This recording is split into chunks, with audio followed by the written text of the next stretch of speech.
கர்த்தருடைய பரிசுத்த நாமத்திற்கு என்றென்றைக்குமே மகிமை உண்டாயிருப்பதாக. உங்கள் யாவரையும் ஆண்டவராகிய இயேசு கிறிஸ்துனுடைய விலையேற பெற்ற நாமத்தில் அன்போடு இந்த நாளுடைய செய்திக்காக நான் வரவேற்கிறேன். நம்ம இந்த 2 மாதத்துக்காக தெரிந்து கொள்ளப்பட்டிருக்கிற கருப்பொருள் மகிமையின் மேல் மகிமை அடைந்து இதான் கருப்பொருளாக நாம் எடுத்துக்கொண்டிருக்கிறோம். மகிமை என்பது பழைய ஏற்பாட்டிலே மக்கள் கண்களுக்கு ஒரு சில காரியங்கள் பிரத்யட்சியமாக மகிமையாக இருந்தது. தேவன் அவர்கள் மத்தியிலே தன்னுடைய பிரசன்னத்தை வெளிப்படுத்தினார். அக்கினி ஸ்தம்பமாக, மேக ஸ்தம்பமாக, அவர்களுக்கு கட்டப்பட்டிருந்த கூடார வாசலிலே அவர் இறங்கி வந்த விதமாக, மன்னாவை கொடுத்த விதமாக அல்லது காடையை கொடுத்த விதமாக எல்லா இடத்திலும் கர்த்தருடைய மகிமையை அவர்கள் பார்த்தார்கள். அவர்களுக்கு கொடுக்கப்பட்ட மகிமை தேவ வார்த்தையிலும் இருந்தது. தேவனுடைய வார்த்தை அவர்களுக்கு கிடைக்கும் பொழுது எப்படி அவர்கள் கேட்டார்கள்னா, நீங்களும் நானும் இப்போ உட்கார்ந்துருக்கிறோம் இல்லையா, ஒரு சிலர் நல்லா உட்காந்துருக்குறீங்க, ஒரு சிலர் சேர்லேயே கூட குத்தங்கால் போட்டு அப்படியே கன்னத்தில் கை வச்சுட்டு அப்படியே உட்காந்துருப்போம்ல, அப்படியே ஒரு மாதிரி உட்காந்துருக்குறோம் இங்கே. ஆனால் இஸ்ரவேல் மக்கள் அப்படி உட்கார முடியாது. இஸ்ரவேல் மக்கள் அவங்க முன்னாடி ஒரு மிகப்பெரிய மகிமை கண்களுக்கு முன்னாடி இருந்துச்சு. மோசே நியாயப்பிரமாணத்தை கொண்டு வந்து படிக்கிறதுக்கு வரும்பொழுது சொல்கிறதுக்கு வரும்பொழுது அவனுடைய முகம் எப்படி இருந்துச்சுன்னா பயங்கர பிரகாசமாக இருந்துச்சு. ஏன்னா கர்த்தரை அவன் பார்த்து, கர்த்தர் பார்க்கிறதை, அவன் கர்த்தரை சந்தித்து வந்ததை அவங்க முகமுகமாய் பார்க்குறாங்க. ஸோ அவன் கர்த்தருடைய வார்த்தையை பேசும்போது ஜனங்களால் அவனை பார்க்கக்கூடாமல் இருந்தது. அதனால் அவன் என்ன செய்ய வேண்டியிருந்தது, முக்காடு போட்டு கொள்ள வேண்டியதாக இருந்தது. ஜனங்களால் அவனை கண்ணால் பார்க்க முடியல. ஸோ மோசேனுடைய ஊழியம் தேவன் அவன் மூலமாய் பேசுகிறார்னு ஜனங்க புரிஞ்சிக்கணும். இப்போ நீங்கள் இதை புரிஞ்சிக்கிறதுக்கு கொஞ்சம் முன்னாடி ட்ராவல் பண்ணி பார்த்தீங்கன்னா, மோசேவை தேவன் கூப்பிட்றார், வா, நான் உன்னை இஸ்ரவேல் மக்களை விடுதலையாக்குறதுக்கு உன்னை தான் நான் பயன்படுத்த போகிறேன், நான் சொல்கிறதெல்லாம் போய் சொல்லு. அப்போ மோசே ஒரு கேள்வி கேட்குறான். என்ன கேள்வி? நீங்கள் தான் என்னை அனுப்புனீங்கிறதுக்கு ஜனங்க புரிஞ்சிக்கிறதுக்கு என்ன அடையாளம் இருக்குது? இப்போது திடீர்னு நான் வந்து ஒட்டுமொத்த உலகத்தையும் கூட்டணிக்கு வச்சு தேவன் என்னை அனுப்பியிருக்கிறார், தேவன் என்னை அனுப்பியிருக்கிறாரு, நான் சொல்கிறத கேளுங்க அப்படின்னா ஊரில் இருக்கிற எல்லோரும் கேட்டுருவாங்களா? நம்ம சர்ச்சில் இருக்கிறவங்களே நம்ம கேட்க மாட்டோம், அது வேறு விஷயம், சரிங்களா? ஊரில் உலகத்தில் எல்லாம் அப்போது தேவனை அனுப்புனாருங்கிறத புரிஞ்சிக்கிறதுக்கு ஒரு சில அடையாளங்கள் தேவைப்பட்டது. ஆண்டவராக இயேசு கிறிஸ்துவே இந்த பூமிக்கு வரும்பொழுது அவர் தேவனால் தான் நியமிக்கப்பட்டிருக்கிறாருங்கிறத புரிஞ்சிக்கிறதுக்கு அற்புதங்களினாலும் அடையாளங்களினாலும் தேவன் தாமே சாட்சி கொடுத்தார், இவர் தேவகுமாரன்னு சொல்லி. அப்போது பழைய ஏற்பாட்டில் இருந்த ஊழியம் அன்றைக்கு செய்தி கேட்கும்போது, கர்த்தருடைய வார்த்தையை கேட்கும்போது ஜனங்களுக்கு கர்த்தருடைய மகிமை கண்ணுக்கு முன்னால் இருந்துச்சு, மக்கள் பார்த்தாங்க. நம்ம போன வாரத்தில் நிறைய விஷயம் சொன்னோம். இப்போ கர்த்தருடைய மகிமை எங்கே இருக்கிறது? கர்த்தருடைய மகிமை ஒருவேளை ஸ்டீஃபன் பாஸ்டருக்கு பின்னால் அப்படியே ஒரு மேகஸ்தம்பம் வந்து நின்று பயங்கர பிரகாசத்தோடு பேசினா இங்கே என்ன நடக்கும்? அப்படி நடக்கணுமா? அப்படி நடந்தால் தான் அது மகிமையா அப்படின்னு கேட்டால், அந்த மகிமையை நான் இப்பொழுது எங்கு பார்க்கணும்? அந்த மகிமை இங்கே இருக்கிறதா இந்த ஊழியத்தில்? இதெல்லாம் உண்மையாகவே தேவனால் ஏற்படுத்தப்பட்ட ஊழியமா? இதில் மகிமை எங்கே இருக்கிறது? அதை புரிந்து கொள்வதற்குத்தான் இன்றைக்கினுடைய வேத பகுதி நமக்கு உதவி செய்ய போகிறது. என்னோடு கூட 2 கொரிந்தியர் 3வது அதிகாரம் 7வது வசனத்திலிருந்து 11வது வசனம் வரைக்கும் நான் உங்களுக்காக வாசிக்கிறேன். 7வது வசனம், எழுத்துக்களினால் எழுதப்பட்டு கற்களினால் பதிந்திருந்த மரணத்துக்கு ஏதுவான ஊழியத்தை செய்த மோசேயினுடைய முகத்திலே மகிமை பிரகாசம் உண்டானபடியால் இஸ்ரவேல் புத்திரர் அவன் முகத்தை நோக்கி பார்க்க கூடாதிருந்தார்களே. ஒழிந்து போகிற மகிமையுடைய அந்த ஊழியம் அப்படிப்பட்ட மகிமையுடைய உள்ளதாயிருந்தால் ஆவிக்குரிய ஊழியம் எவ்வளவு அதிக மகிமையுள்ளதாயிருக்கும். ஆக்கினை தீர்ப்பு கொடுக்கும் ஊழியம் மகிமையுள்ளதாயிருந்தால் நீதியை கொடுக்கும் ஊழியம் அதிக மகிமையுள்ளதாயிருக்குமே. இப்படியாக மகிமைப்பட்டிருந்த அந்த ஊழியம் இந்த ஊழியத்துக்கு உண்டாயிருக்கிற சிறந்த மகிமைக்கு முன்பாக மகிமைப்பட்டதல்ல. அன்றியும் ஒழிந்து போவதே மகிமையுள்ளதாயிருந்ததானால் நிலைத்திருப்பது அதிக மகிமையுள்ளதாயிருக்குமே. சரி, பவுல் அப்போஸ்தலன் ஒரு உண்மையை கொரிந்து சபைக்கும் சரி பின்னால் வரக்கூடிய விசுவாசிகளுக்கும் விளக்க விரும்புகிறார். என்ன விளக்கம்? ஏன் அவர் ஒரு விளக்கத்தை கொடுக்க வேண்டியதிருக்கிறது?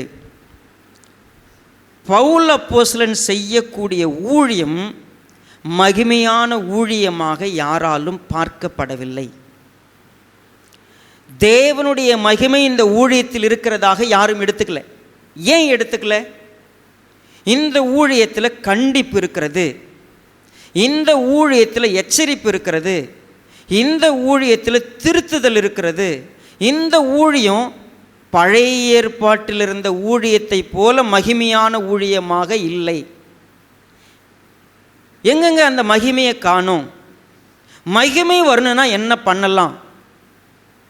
சரி, இவங்க என்ன செஞ்சாங்கன்னு பார்த்தீங்கன்னா, ஆக்சுவலாக சர்ச் அப்படின்னு ஒன்று புதுசாக உருவாச்சு இல்லையா?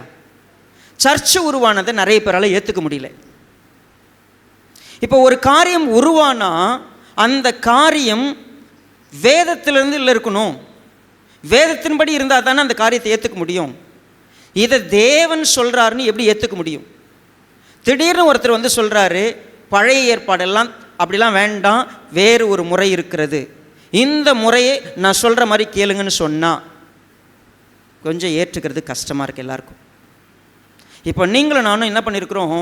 Surrounded by so many churches, நிறைய சபைகளை பார்க்குறோம், கேள்விப்படுறோம். அதுவும் இப்பொழுது பார்த்தீங்கன்னா நமக்கு மல்டிமீடியா வந்த பிற்பாடு பல்வேறு விதமான ஊழியக்காரர்களை கண்ணால் பார்க்குறோம்.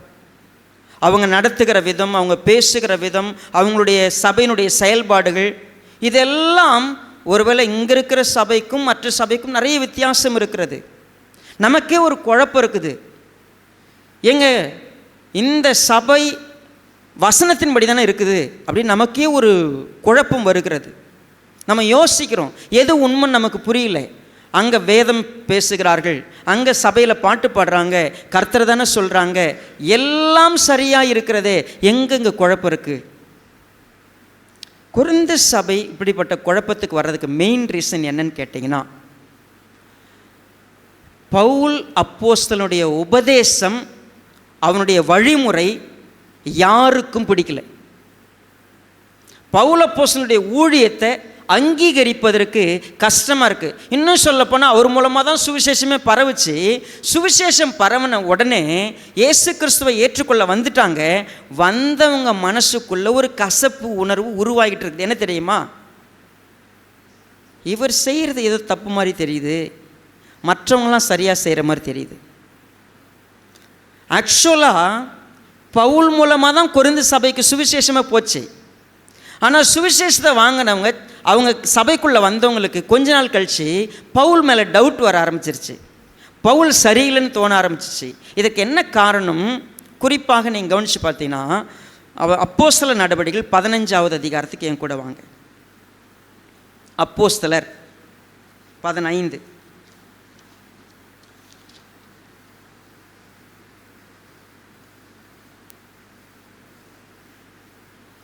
பாருங்க, 14வது அதிகாரம் வரைக்கும் பவுல் அப்போஸ்தலன் செய்த ஊழியம் ரொம்ப அற்புதமாக இருக்கும். அநேக இடத்துல கர்த்தர் என்ன செஞ்சார்? அவர் மூலமாக அநேக சபைகள் ஸ்தாபிக்கப்படுகிறது.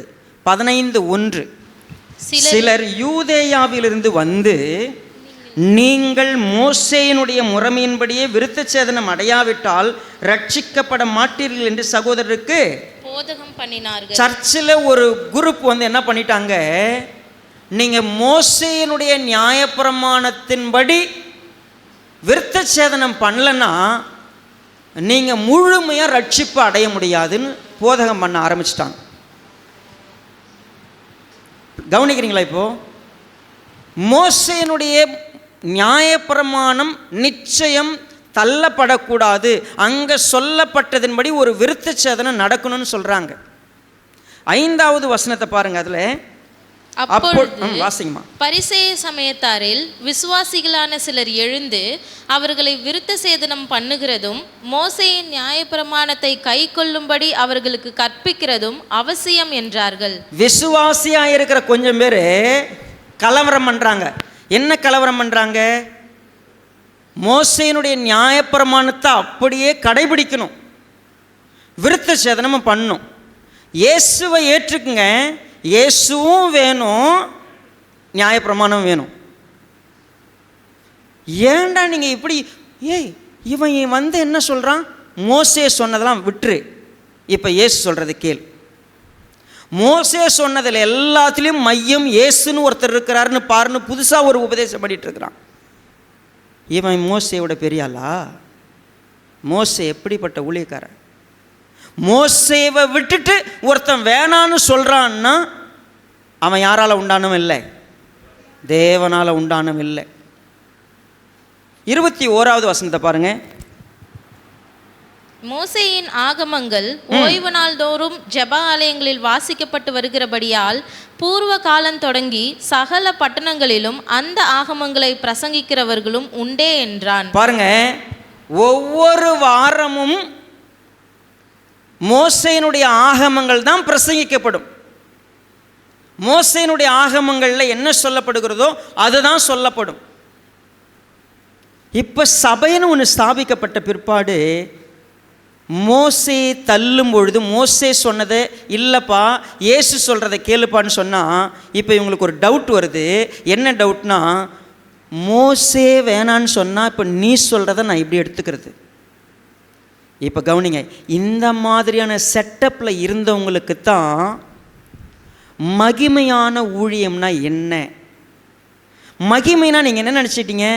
மோசே முக்காடு போட்டு சொன்னதை நீ ரொம்ப, நான் அதை தப்புன்னு சொல்லலை, அதை நான் கெட்டதுன்னு சொல்லலை, ஆனால் அந்த ஊழியத்தில் இருக்கிற மேன்மையை விட இதில் இருக்கிற ஊழியத்தினுடைய மேன்மையை நான் புரிய வைக்கிறவான்னு சொல்லி கூப்பிட்டார். அது என்னது? அது மோசே ஒரு ஊழியம் செஞ்சார் இல்லப்பா, அந்த ஊழியத்தை டிஸ்கிரைப் பண்ணுறார். என்ன டிஸ்கிரைப் பண்ணுறாரு? 2 கொரிந்தியர் 3வது அதிகாரம் 7வது வசனத்தை பாருங்க. எழுத்துக்களினால் எழுதப்பட்டு கற்களில் பதித்திருந்த மரணத்துக்கு ஏதுவான ஊழியத்தை செய்த மோசேயினுடைய முகத்திலே மகிமை பிரகாசம் உண்டானபடியால். இப்போ பாருங்க, ஃபர்ஸ்ட் டிஸ்கிரிப்ஷன், எழுத்துக்களினால் எழுதப்பட்டு கற்களில் பதிந்திருந்த மரணத்துக்கு ஏதுவான ஊழியம். மோசே செய்த ஊழியம் என்ன ஊழியம்? மரணத்துக்கு ஏதுவான ஊழியம்.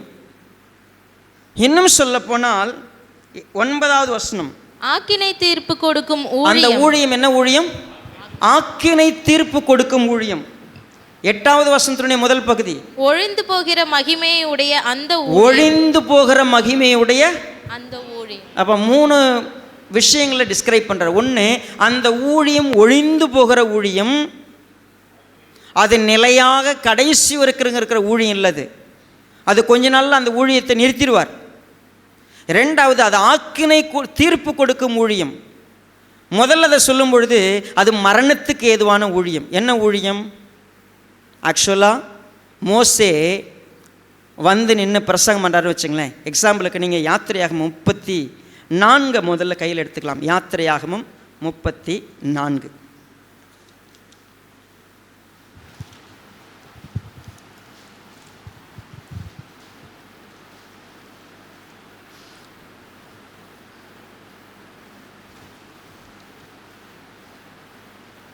முப்பதாவது வசனம். ஆரோனும் இஸ்ரவேல் புத்திரர் எல்லாரும் மோசேயை பார்க்கும்போது அவன் முகம் பிரகாசித்திருப்பதை கண்டு அவன் சமீபத்தில் சேர பயந்தார்கள். மோசே அவர்களை அழைத்தான். அப்பொழுது ஆரோனும் சபையில் உள்ள பிரபுக்கள் யாவரும் அவனிடத்திற்கு திரும்பி வந்தார்கள். மோசே அவர்களோடே பேசினான். பின்பு இஸ்ரவேல் புத்திரர் எல்லாரும் அவனிடத்தில் சேர்ந்தார்கள். அப்பொழுது அவன் சீனாய் மலையில் கர்த்தர் தன்னோடே பேசினவைகளை எல்லாம் அவர்களுக்கு கற்பித்தான். மோசே அவர்களோடே பேசி முடியும் அளவும் தன் முகத்தின் மேல் முக்காடு போட்டிருந்தான். மோசே கர்த்தருடைய சந்நிதியில் அவரோடே பேசும்படிக்கு உட்பிரவேசித்தது முதல் வெளியே புறப்படும் மட்டும் முக்காடு போடாதிருந்தான். அவன் வெளியே வந்து தனக்கு கற்பிக்கப்பட்டதை இஸ்ரவேல் புத்திரரோடே சொல்லும்போது இஸ்ரவேல் புத்திரர் அவன் முகம் பிரகாசித்திருப்பதை கண்டார்கள். மோசே அவரோடே பேசும்படிக்கு உள்ளே பிரவேசிக்கும் வரைக்கும் முக்காட்டை திரும்ப தன் முகத்தின் மேல் போட்டுக்கொள்ளுவான். பாருங்க, இப்படித்தான் மோசே ஊழியம் செய்தான். He was a faithful person. He was a humble person. ரொம்ப தாழ்மையான, உண்மையான, கர்த்தர் என்ன சொன்னாரோ அதை அப்படியே சொல்லக்கூடியவன். இப்போ 35:1-2 வாசிப்போம். மோசே இஸ்ரவேல் புத்திரராகிய சபையார் எல்லாரையும் கூடி வர செய்து அவர்களை நோக்கி, நீங்கள் 6 நாள் வேலை செய்ய வேண்டும், 7ஆம் நாளோ உங்களுக்கு பரிசுத்த நாளாயிருப்பதாக. அது கர்த்தருக்கென்று ஓய்ந்திருக்கும் ஓய்வு நாள். அதிலே வேலை செய்கிறவன் எவனும் கொலை செய்யப்பட கடவன். இப்போ நீங்கள் நல்லா பாருங்க, 7ஆம் நாள் ஓய்வு நாள், அது கர்த்தருக்கென்று ஓய்வு நாள் என்று சொல்லும் பொழுது இஸ்ரவேல் புத்திரில் ஒருவனும் என்ன செய்யக்கூடாது? எந்த வேலையும் செய்யக்கூடாது. இன்னும் சொல்ல போனால் அடுப்பு மூட்டக்கூடாது. நீ சாப்பாடெல்லாம் முன்ன நாளே செஞ்சிடணும். நீ சாப்பாடு கூட செய்யக்கூடாது. ஒரு வேலை செய்யாமல் நீ கர்த்தருடைய சந்நிதியில் வந்து நிற்கணும். இன்கேஸ் யாராவது ஒரு சின்ன வேலை செஞ்சால் அவன் கொலை செய்யப்படணும். இன்னைக்கு இந்த சட்டம் இருந்துச்சுன்னா எத்தனை பேர் அடுத்த வாரம் சர்ச்சில், இந்த ஒரு வருஷத்தில் சர்ச்சில் இருப்போம்?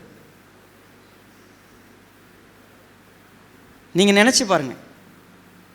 ஆக்கினை தீர்ப்பு கொடுக்கும் ஊழியம், மரணத்துக்கு ஏதுவான ஊழியம், ஒழிந்து போகிற மகிமையுடைய ஒரு ஊழியம். மோசே செய்த ஊழியம், தேவன் என்ன சொன்னாரோ அதான் அவனும் வந்து சொன்னான். அவனும் வித்தியாசமாக, அவனும் வேற வார்த்தையெல்லாம் பேசலை. தேவன் சொன்னதை போய் அவரை போய் பார்த்து அவர் சொன்னதை கேட்டு வந்து சொல்லிட்டு போனான். அவன் சொல்லும் பொழுது அவனுடைய முகத்தை அவர்களால் பார்க்க முடியவில்லை. ஒருவேளை அந்த மாதிரி இருந்தால் ஒருவேளை நமக்கு பயம் இருக்குமோ அப்படின்னு நம்ம யோசிக்கலாம். ஆனால் பவுல் அவர்கள் ஒரு விஷயத்தை புரிய வைக்க விரும்புகிறார். என்னது, நீங்கள் மகிமைனா என்ன நினைக்கிறீங்க? மகிமை அப்படிங்கிற ஒரு விஷயத்தை நீங்கள் பார்ப்பதிலேயே உண்மையாகவே உங்களுடைய பார்வையில் தெளிவில்லை.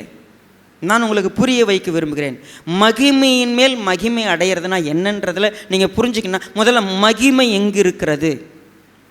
பொதுவாகவே மகிமை என்கிற வார்த்தை ஆக்சுவலாக நாம் தேவன் எந்த இடத்தில் செயல்படுகிறாரோ, எப்படி செயல்படுகிறாரோ அதில் தான் மகிமையை பார்க்கணுமே ஒழிய அவுட்வேர்டு அப்பீரன்ஸில் என்ன பண்ணக்கூடாது? மகிமையை தேடக்கூடாது. ஆக்சுவலாக மாம்சத்தின்படி வெளி வேஷத்தை தான் நீங்கள் என்ன பண்ணுறீங்க? பார்க்குறீங்க. நீங்கள் வெளி வேஷத்தை பார்த்து, வெளியில் இருக்கிற விஷயங்களை பார்த்து மகிமைன்னு சொல்கிறீங்கள. ஆனால் மகிமை அங்கே இல்லை. மகிமை எங்கே இருக்கிறது தெரியுங்களா?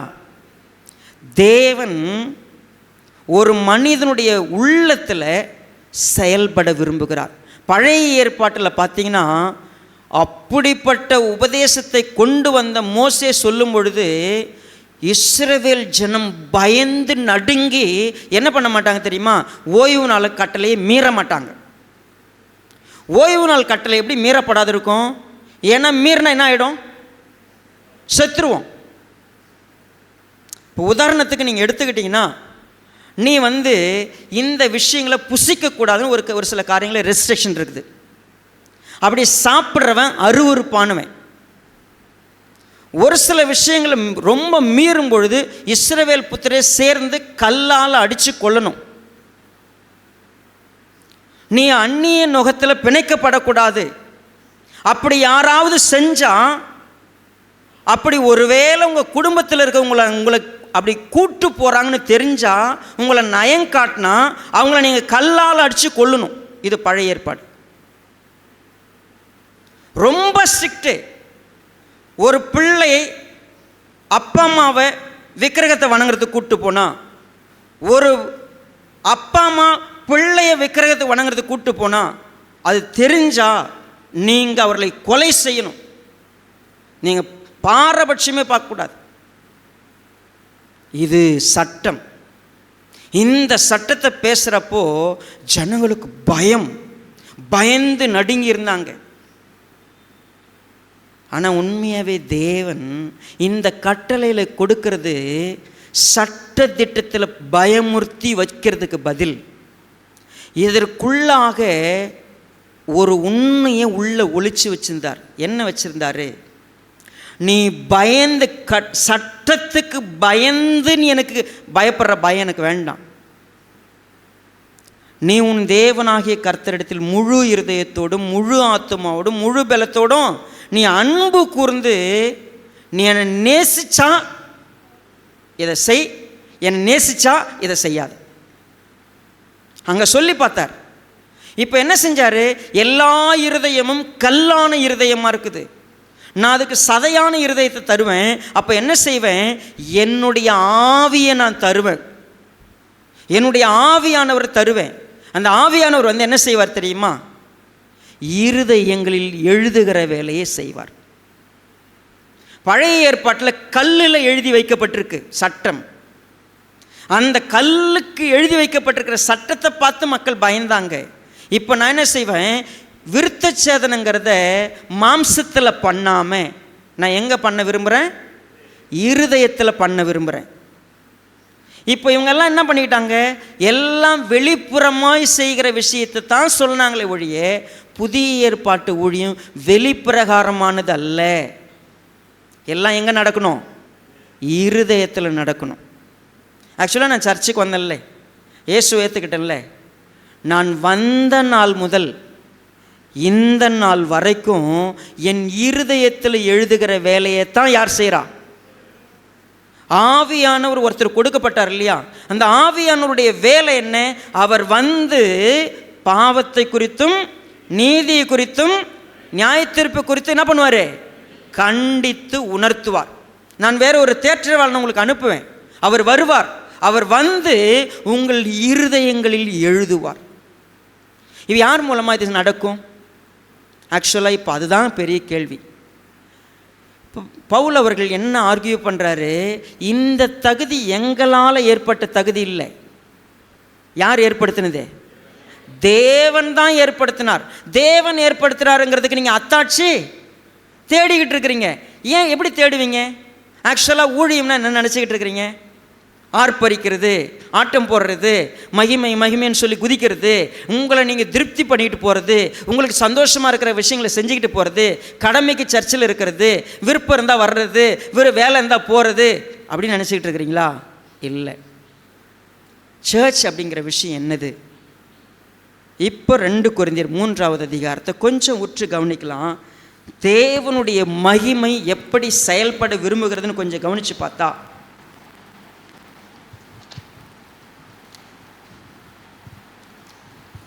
4வது வசனத்தை முதல்ல வாசிப்போம்.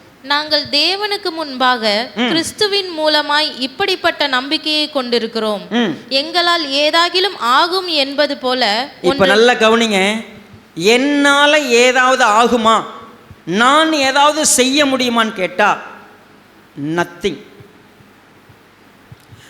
ஸ்டீஃபன் ஒரு மனுஷனை மாத்திர முடியுமா? ஸ்டீஃபனால ஏதாவது செய்ய முடியுமா? ஸ்டீஃபன்கிட்ட வல்லமை இருக்குதா? ஸ்டீஃபன் வந்து நினச்சா ஒரு அற்புதம் செய்கிறது, ஒரு அடையாளம் பண்ணுறது, ஏன் இஷ்டத்துக்கு எதனா பண்ண முடியுமா? அப்படி எதுவுமே இல்லை. ஆக்சுவலாக நம்ம அப்படி யாராவது வந்தால் அவங்கள ஏற்றுக்கிறோம். நல்லா கவனிங்க. கொரிந்து சபை என்ன பண்ணுச்சுன்னா, அடையாளம் அற்புதத்தோடு வரவங்கெல்லாம் ஊழியக்காரன்னு சொல்ல ஆரம்பிச்சிட்டாங்க. நீங்கள் 2 கொரிந்தியர் ஃபுல்லாக வாசித்தீங்கன்னா உங்களுக்கு தெரியும். 2 கொரிந்தியரில் மக்கள் யாரை மகிமையான ஊழியம் நினச்சிட்டாங்கன்னா, ஒருவேளை உங்கள் கையில் 2 கொரிந்தியர் நிருபம் கையில் இருக்குதுன்னா என் கூட கொஞ்சம் பின்னால் டர்ன் பண்ணுங்கள். 11 தயவுசெய்து 10வது அதிகாரம்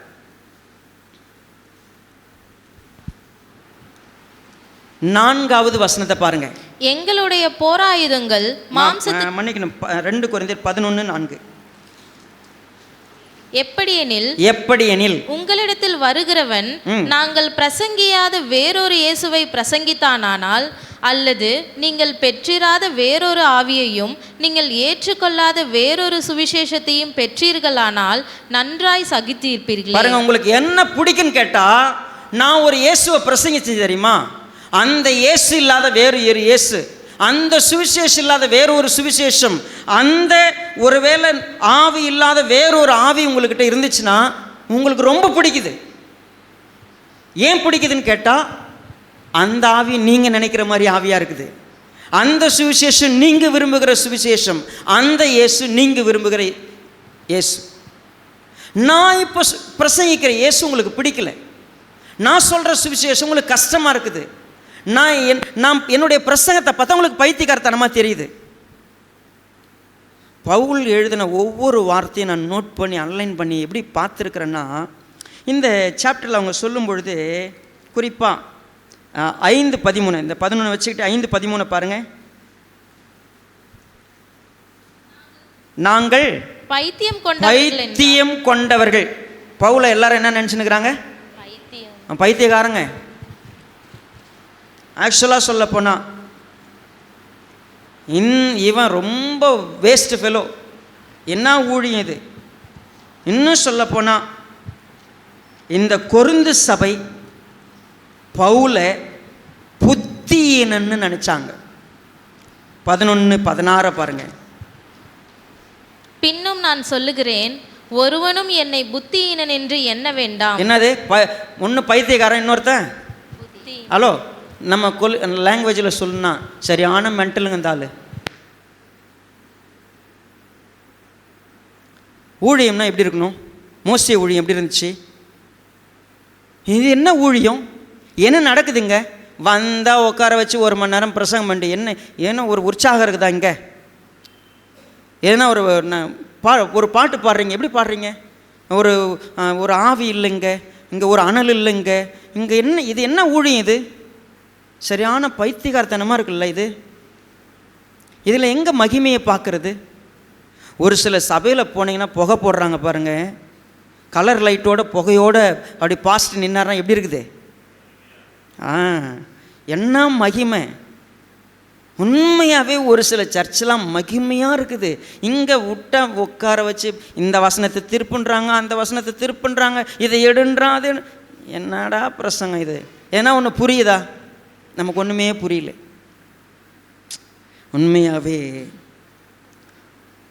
பவுல் நிருபத்தை கொஞ்சம் உற்று கவனித்தால், பவுல் சொல்கிறாரு, நான் புத்தியன்னு கூட வச்சுக்கங்க, என்னை பைத்தியக்காரன்னு கூட நினச்சிக்கங்க, ஆனால் நான் ஒன்றை புரிய வைக்க விரும்புகிறேன். என்ன தெரியுமா?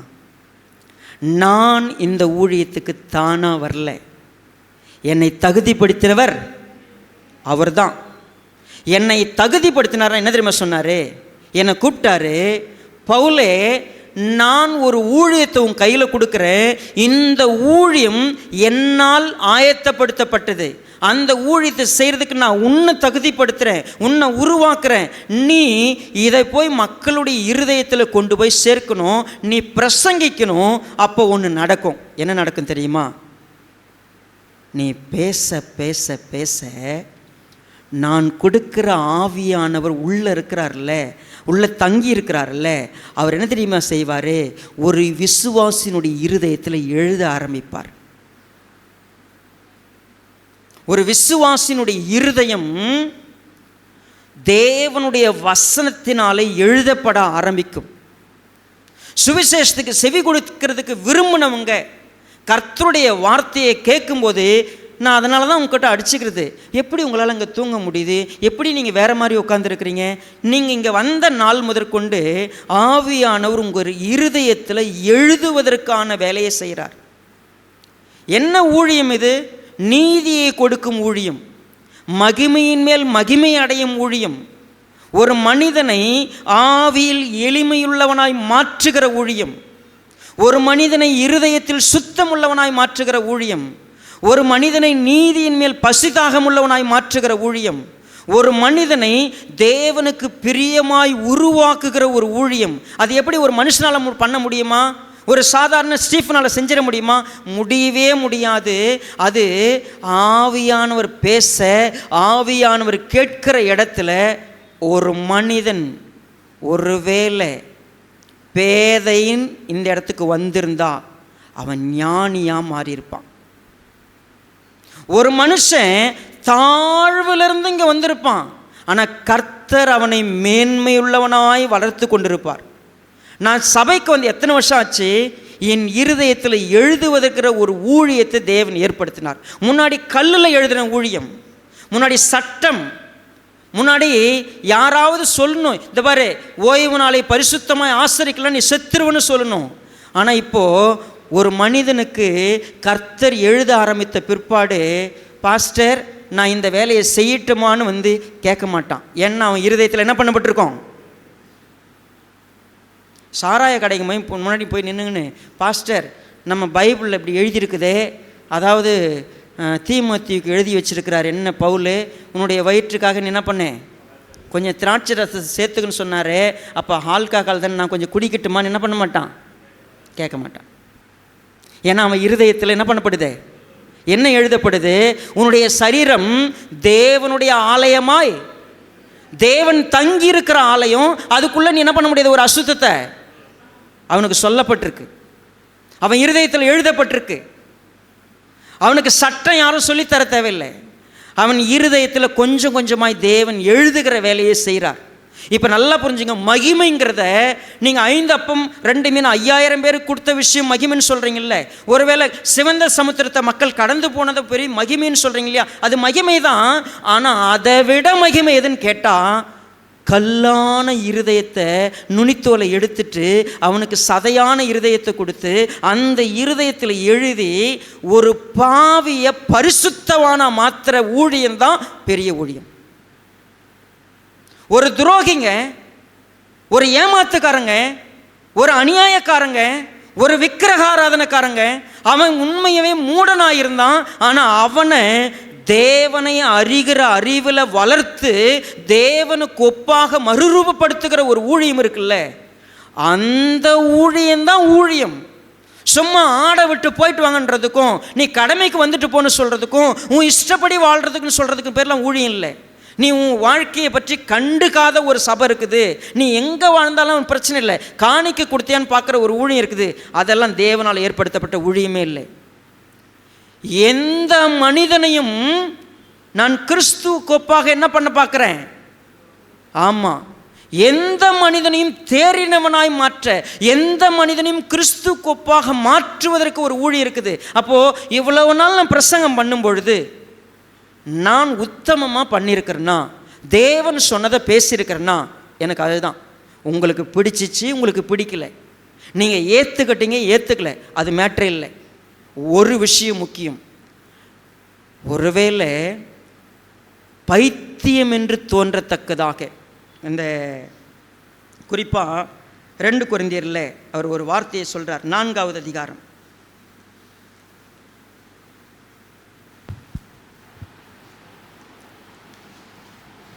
4வது வசனம் பாருங்க. தேவனுடைய சாயலாய் இருக்கிற கிறிஸ்துவின் மகிமையான சுவிசேஷத்தின் ஒளி, இப்போ கிறிஸ்துவின் மகிமையான சுவிசேஷத்தின் ஒளி அவ்விசுவாசிகளாகிய அவர்களுக்கு பிரகாசமாய் இராதபடிக்கு இப்பிரபஞ்சத்தின் தேவனானவன் அவர்களுடைய மனதை குருடாக்கினான். நாங்கள் எங்களையே பிரசங்கியாமல் கிறிஸ்து இயேசுவை கர்த்தர் என்றும், எங்களையோ இயேசுவின் நிமித்தம் உங்கள் ஊழியக்காரர் என்றும் பிரசங்கிக்கிறோம். இருளிலிருந்து வெளிச்சத்தை பிரசங்கிக்க சொன்ன தேவன் பிரகாசிக்க சொன்ன தேவன் இயேசு கிறிஸ்துவின் முகத்தில் உள்ள தமது மகிமையின் அறிவாகிய ஒளியை தோன்ற பண்ணும் பொருட்டாக எங்கள் இருதயங்களிலே பிரகாசித்தார். இந்த மகத்துவமுள்ள வல்லமை எங்களால் உண்டாயிராமல், கவனிங்க, இந்த மகத்துவமுள்ள வல்லமை எங்களால் உண்டாயிராமல் தேவனால் உண்டாயிருக்கிறது என்று விளங்கும்படி இந்த பொக்கிஷத்தை மண்பாண்டங்களில் பெற்றிருக்கிறோம். நான் வெறும் சாதாரணமான ஒரு மனிதன், அற்பமான ஒரு மனுஷன். ஆனால் என் மூலமாய் பிரசங்கிக்கப்படுகிற வார்த்தை இருக்கிறதே, அதற்கு ஜீவன் இருக்கிறது. அது ஒரு மனிதனை உருவாக்கும். எனக்கு ஒரு பெரிய கேள்வி, அப்படின்னா விசுவாசம் சபையில் 20 வருஷம் 18 வருஷம் 15 வருஷம் 10 வருஷம் வந்து உட்கார்ந்து மகிமையின் மேல் மகிமை அடையாமல் நான் உட்கார்ந்துருக்கிறேன்னா என்ன காரணம்? சிம்பிளாக சொல்லட்டுங்களா? தேவன் என் இருதயத்துக்குள்ள பிரவேசிக்க முடியாதபடிக்கு அந்த மகிமையான சுவிசேஷம், அந்த ஒளி எனக்கு பிரகாசமாயிராதபடிக்கு இப்பிரபஞ்சத்தின் தேவனானவன் என்ன பண்ணியிருக்கிறான்? என்னை குருடாக்கி வச்சிருக்கிறான், என்னை கடினமாக்கி வச்சிருக்கிறான். நான் வருவேன், பாடுவேன், எல்லா ஆக்டிவிட்டியும் இருப்பேன், திரும்பி போவேன். பிசாசு பிடித்தவர்களாய் இந்த சபையில் பல வருஷமாக உட்காந்துருக்கிறோம். தேவன் என்ன பண்ணுவார்? வந்து வாசற்படியில் நின்று தட்டிக்கிட்டே இருப்பார். ஒருவன் திறந்தாதான் நான் உள்ளே வருவேன், இருதயத்தில் எழுதுவேன். நீ என்ன தெரியுமா செய்கிற? ஆண்டவரை வெளியே தள்ளிட்டு பிரபஞ்சத்தை தூக்கி இருதயத்தில் வச்சுக்கிட்டு நீ அவருக்கு இடம் கொடுக்காம, நான் இன்னும் ட்ரெஸ்ஸை கழட்டி போட்டேன், செப்பலை கழட்டி போட்டேன், நான் ஆண்டவருக்கு வந்து என்ன பண்ண முடியாது? திறக்க முடியாது. பனியிலையும் வெயிலையும் ஆண்டவர் என்ன பண்ணிட்டோம்? அங்கவே நிற்கிட்டோம்.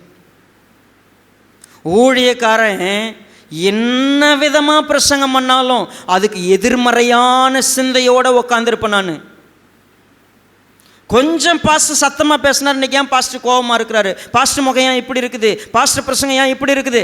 நீ இன்னும் கடைசி வரைக்கும் தேவனுடைய மகிமையான சுவிசேஷத்தின் ஒளி எனக்கு பிரகாசமாக இருக்காதபடிக்கு, என் உள்ளத்தில் பிரவேசிக்க முடியாதபடிக்கு நான் தடை செய்து உட்கார்ந்து தேவனுடைய மகிமையை வெளியில் எங்கேயாவது தேடிக்கிட்டு இருப்பேன்.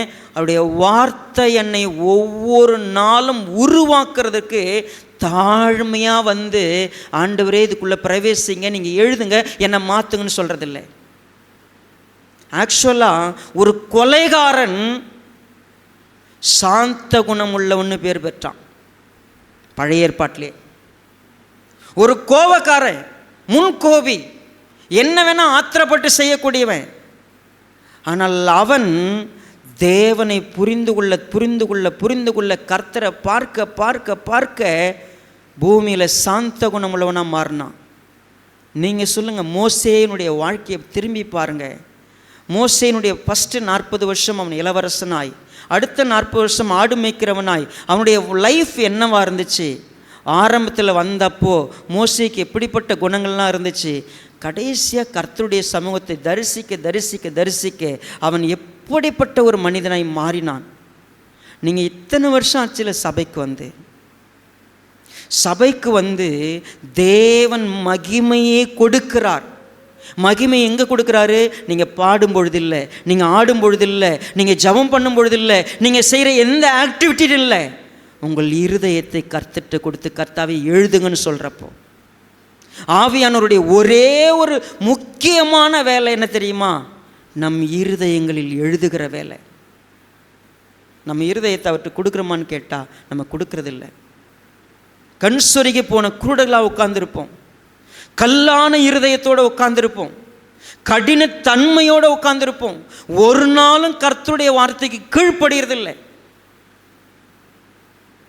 கர்த்தர் எவ்வளவு வைராக்கிய வாஞ்சையோட, மிகுந்த கவலையோட, எப்போ என் மகன் இதற்கு செவி கொடுப்பான்னு காத்திருந்து என் இருதயத்தில் எழுதுவதற்கு ஒரு ஊழியத்தை வச்சிருக்கிறார்.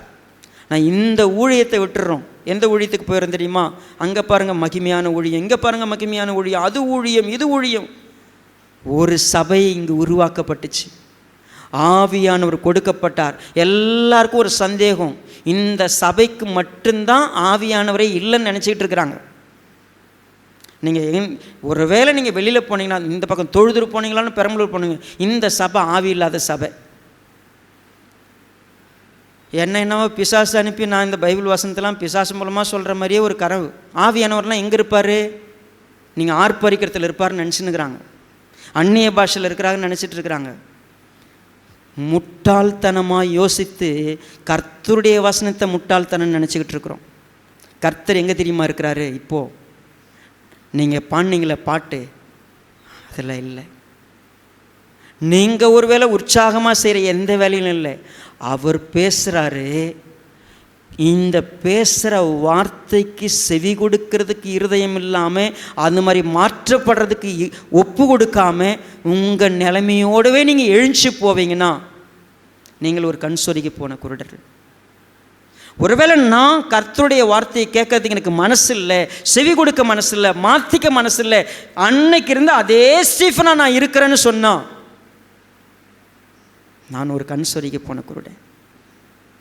2007 வருஷம் நான் இந்த சபைக்கு முதல்ல பிரசங்கிக்கு வந்தேன்.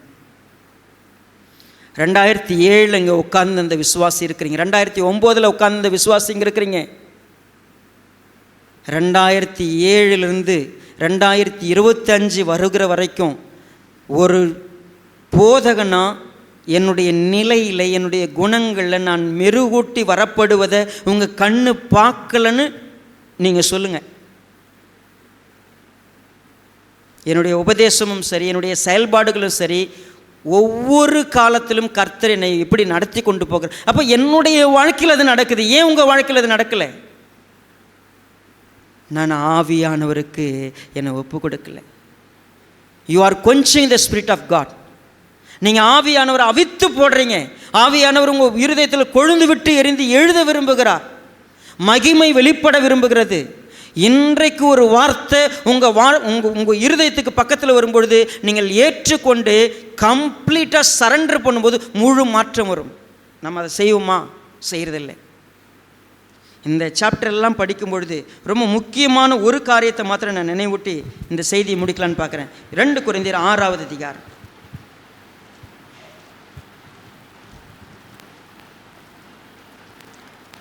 1வது வசனத்தை பாருங்க. தேவனுடைய கிருபையை நீங்கள் விருதாவாய் பெறாதபடிக்கு உடன் வேலையாட்களாகிய நாங்கள் உங்களுக்கு புத்தி சொல்லுகிறோம். பாருங்க, நான் ஒரு புத்தி சொல்றேன். நீங்கள் தேவனுடைய கிருபை என்னவா பெறாதீங்க. என்ன அர்த்தம்? நீ ஒரு வேளை தேவனுடைய கிருபையை பெற்றவன் நினைச்சினா அதை வீணாக்கிறவனா தயவு செய்து இருந்துடக்கூடாது. ஏன் அப்படின்னு சொன்னா, அனுக்கிரக காலத்திலே நான் உனக்கு செவி கொடுத்து ரட்சணிய நாளிலே உனக்கு உதவி செய்தேன் என்று சொல்லி இருக்கிறாரே, இதோ இப்பொழுதே அனுக்கிரக காலம், இப்பொழுதே ரட்சணிய நாள். பாருங்க, இன்றைக்கு தான் அந்த நாள். நீ இத்தனை காலம் எப்படி இருந்த, இன்றைக்கு அந்த நாள்.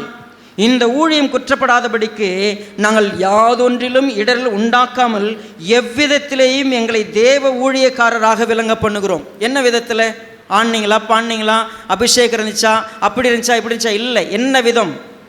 மிகுந்த பொறுமை, உபத்திரவம், நெருக்கும், இடுக்கண், அடி, காவல், கலகம், பிரயாசம், கண்விழிப்பு, உபவாசம், கற்பு, அறிவு, நீடிய சாந்தம், தயவு, பரிசுத்த ஆவி, மாயமற்ற அன்பு, சத்திய வசனம், திவ்ய பலம், நீதியாகிய வலது இடது பக்கத்தில் தரித்திருக்கிற ஆயுதங்கள், அது கனத்திலும் கனவீனத்திலும் துர்க்கிருத்திலும் நற்கிருத்திலும் எத்தர் எனப்பட்டாலும் நிஜஸ்தராகவும், அறியப்படாதவர்கள் எனப்பட்டாலும் நன்றாய் அறியப்பட்டவர்களாகவும், சாகிறவர்கள் எனப்பட்டாலும் உயிரோடு இருக்கிறவர்களாகவும், தண்டிக்கப்படுகிறவர்கள் எனப்பட்டாலும் கொல்லப்படாதவர்களாகவும், துக்கப்படுகிறவர்கள் எனப்பட்டாலும் எப்பொழுதும் சந்தோஷப்படுகிறவர்களாகவும், தரித்திரர் எனப்பட்டாலும் அநேகரை ஐஸ்வர்யவான்களாக்குறவர்களாகவும், ஒன்றும் இல்லாதவர்கள் எனப்பட்டாலும் சகலத்தையும் உடையவர்களாயும் எங்களை விளங்க பண்ணுகிறோம். இத்தனை வருஷமா என்னெல்லாம் நீங்க நினைச்சிங்க, ஆனால் நாங்கள் யாருன்னு காமிச்சோம். நீங்கள் எங்களை பற்றி ஒரு நீங்கள் நினைக்கலாம், இவர் பிரபலமான இல்லை, இவர் எதுவுமே இல்லாதவர், இவர் ரொம்ப கஷ்டப்படுறவர். ஒருவேளை ஊழியக்காரனை குறித்து நீங்கள் கொண்டிருக்கிற எண்ணங்கள் வேறு மாதிரி இருக்கலாம். ஆனால் நாங்கள் உண்மையாகவே தேவனுக்குள்ளாக பரிசுத்தாவியை பெற்றதில் நாங்கள் உங்களுக்கு நிரூபிச்சிருக்கிறோம். தேவன் எப்படிப்பட்ட குணாதிசயமுடன் நிரூபிச்சிருக்கிறோம். ஏன்? உண்மையாகவே கொரிந்தியரே, எங்கள் வாய் உங்களோட பேச திறந்திருக்கிறது. என்ன பேசணும் தெரியுமா? குறிப்பாக உண்மையவே சொல்லப்போனால் 13வது வசனம், ஆதலால் அதற்கு பதிலீடாக நீங்களும் பூரிப்பாகுங்கள் என்று பிள்ளைகளுக்கு சொல்லுகிறது போல உங்களுக்கு சொல்லுகிறேன். ஒரு தகப்பன் பிள்ளைகளுக்கு புத்தி சொல்றது போல நான் உங்களுக்கு சொல்றேன். நீங்க என்ன செய்யக்கூடாது? அந்நிய நுகத்திலே அவ்விசுவாசிகளுடன் பிணைக்கப்படாதிருப்பீர்களாக. நீதிக்கும் அநீதிக்கும் சம்பந்தமேது? ஒளிக்கும் இருளுக்கும் ஐக்கியமேது? கிறிஸ்துவுக்கும் பேலியாளுக்கும் இசைவேது? அவ்விசுவாசியுடனே விசுவாசிக்கு பங்கேது? தேவனுடைய ஆலயத்துக்கும் விக்கிரகங்களுக்கும் சம்பந்தமேது? நான் அவர்களுக்குள்ளே வாசம் பண்ணி அவர்களுக்குள்ளே உலாவி அவர்கள் தேவனாயிருப்பேன், அவர்கள் என் ஜனங்களாய் இருப்பார்கள் என்று தேவன் சொன்னபடி நீங்கள் ஜீவனுள்ள தேவனுடைய ஆலயமாயிருக்கிறீர்களே. பாருங்க, நான் ஒரு பிள்ளைக்கு தகப்பன் சொல்லுவதை போல சொல்லி கொடுத்துருக்கிறேன். ஆனால் கொரிந்து மக்கள் இன்னும் சொல்ல போனால் தேவன் உங்கள் இருதயத்தில் எழுதுறாரு. ஆனால் நீங்கள் உங்கள் இருதயத்தை கடினமாக்கி நடத்திட்டு இருக்க. நீங்கள் ஆனால் என்ன சொல்கிறீங்க தெரியுமா? இது சரியில்லை, அது சரியில்லை, அவன் சரியில்லை, ஊழியம் சரியில்லை. ஆனால் உண்மையாகவே கர்த்தர் உங்கள் இருதயத்தில் எழுதுறதுக்கு நீங்கள் இடம் கொடுக்கவே இல்லை. நாங்கள் எங்களை நிரூபிச்சிருக்கிறோம். நாங்கள் நிஜஸ்தராக உங்கள் முன்னாடி நின்று இருக்கிறோம். ஆனால் நீங்கள் இடம் கொடுக்கல. இன்றைக்கு வரைக்கும் நடக்கிறதுக்கு காரணம் என்ன? தேவன் உன்னை சபைக்கு அழைத்தது உன் இருதயத்தில் எழுதுறதுக்கு, அவருடைய மகிமை உன்னை வழிநடத்துவதற்கு. ஆனால் நீ உன் சொந்த புத்தியில் நடத்தப்படுற, உலகத்தினால் நடத்தப்படுற, உன்னுடைய அறிவுனால் நடத்தப்படுற, உனக்கு கிடைச்சிருக்கிற எல்லா சம்பத்தினாலும் நடத்தப்படுற, உனக்கு கிடைத்திருக்கிற எல்லா உறவுகளினாலும் நடத்தப்படுற. நீ தேவனுடைய ஆவிக்கு செவி கொடுக்கிறவன் இல்லை. ஆனால் அதனால் நான் சொல்கிறேன், என்னுடைய வார்த்தை அத்தனையும் தேவ ஆவியினால் சொல்லப்படுகிறது. தேவ ஆவியை கொண்டு கேட்கிற எவனும் அதற்கு கீழ்ப்படுகிறான். உண்மையாகவே ஜென்ம சுபாவமான மனுஷனாக இருந்தா, ஒருவேளை அவன் மாம்சத்துக்குரியவனாக இருந்தா, இது எதுக்குமே அவன் சுய கொடுக்க மாட்டான். ஆவிக்குரியவன் எல்லாவற்றையும் நிதானித்து அறிந்து வருகிறான். கர்த்தர் அவன் இருதயத்தில் எழுதி கொண்டிருக்கிறார். இது மேன்மையான ஊழியம், இது மகிமையான ஊழியம், மகிமையின் மேல் மகிமை அடையக்கூடிய ஊழியம். கர்த்தர் மகிமையாய் வெற்றி சிறந்து மகிமையாய் பேசி கொண்டிருக்கிறார். தேவ வார்த்தையை கேட்கும் பொழுது கர்த்தருடைய மகிமை வெளிப்படுகிறது.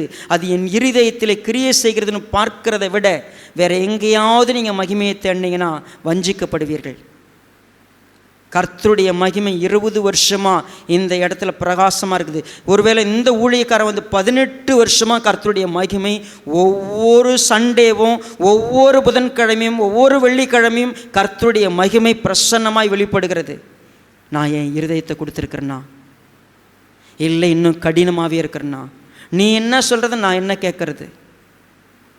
செவி கொடுக்கறதுக்கு இருதயம் இல்லைன்னா உண்மையாகவே நான் இன்னொரு ஊழியத்தை மகிமை நினச்சிட்டு இருப்போம். பவுல் அவர்கள் ஒன்றும் மோசையை தரம் தாழ்த்தி பேசுறதுக்காக அதை சொல்ல. பவுல் சொன்னார், மோசேயினுடைய ஊழியம் மகிமை உள்ளதுன்னா அதை விட மகிமையான ஊழியம் இது. இந்த மோசேவை பார்த்து நீங்கள் ரொம்ப ஆச்சரியப்பட்டீங்கள்ல. நீங்கள் ஒருவேளை எத்தனை பேர் கற்பனை பண்ணியிருப்பீங்க, காடை சாப்பிட்றப்போ அந்த மண்ணா சாப்பிட்றப்போ நம்ம இருந்திருக்கலாமே, அது எவ்வளோ மகிமையாக இருந்திருக்கும்.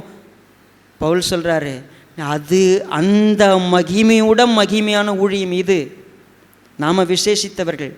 கர்த்தருடைய ஆவியானவர் அன்றைக்கி எப்படி தெரியுங்களா? தேவனா போவார், வேலை செய்வார், வந்துடுவார். கர்த்தருடைய ஆவி அவன் மேல் பலமாக இறங்கினதுனால அவன் அந்த வேலை செய்வான், அப்புறம் அவன்ல. ஆனால் நீங்களும் நானும் யார் தெரியுமா? தேவனுடைய ஆவியானவர் நிரந்தரமாய் நம்ம இருதயத்தில் தங்கியிருக்கிறார். அவர் நிரந்தரமாக நம்ம இருதயத்தில் எழுதுகிறார். We are the blessed people. நம்ம உண்மையவே எப்படிப்பட்ட உணர்வோட கர்த்தருடைய மகிமையை பார்ப்போம். பேச தெரியாத ஒரு மனுஷன் சபைக்கு வர ஆரம்பித்து வசனத்தை கேட்க ஆரம்பித்து வசனம் எழுதப்படுவதற்கு இடம் கொடுத்தான்னா ஒரு நாள் ஸ்டீஃபன் என்னங்க, நீங்கள் அப்படிப்பட்ட ஒரு நபராக மாற முடியும். ஒருவேளை பேதைன்னு அழைக்கப்படுறவன் நிச்சயமாய் ஞானின்னு ஒரு நாள் என்ன பண்ணப்பட முடியும்? அழைக்கப்பட முடியும். ஏன் நம்ம வாழ்க்கையில் அது நடக்கலை? நம்ம இடம் கொடுக்கலை, நம்ம தேடுறதெல்லாம் வேறு. இன்னைக்கு கர்த்தாவே நான் தேடக்கூடியது இதுதான், எனக்கு உதவி செய்யுங்க. என் இருதயத்தை நான் அர்ப்பணிக்கிறேன், என் உள்ளத்தில் நீங்கள் இருக்கிறீங்க, நீங்கள் என் உள்ளத்தில் எழுதுங்க, என் வாழ்க்கையில் மாற்றத்தை கொடுங்க. ஒப்பு கொடுக்கலாமா? கண்களை மூடி ஜெபம் பண்ணும்.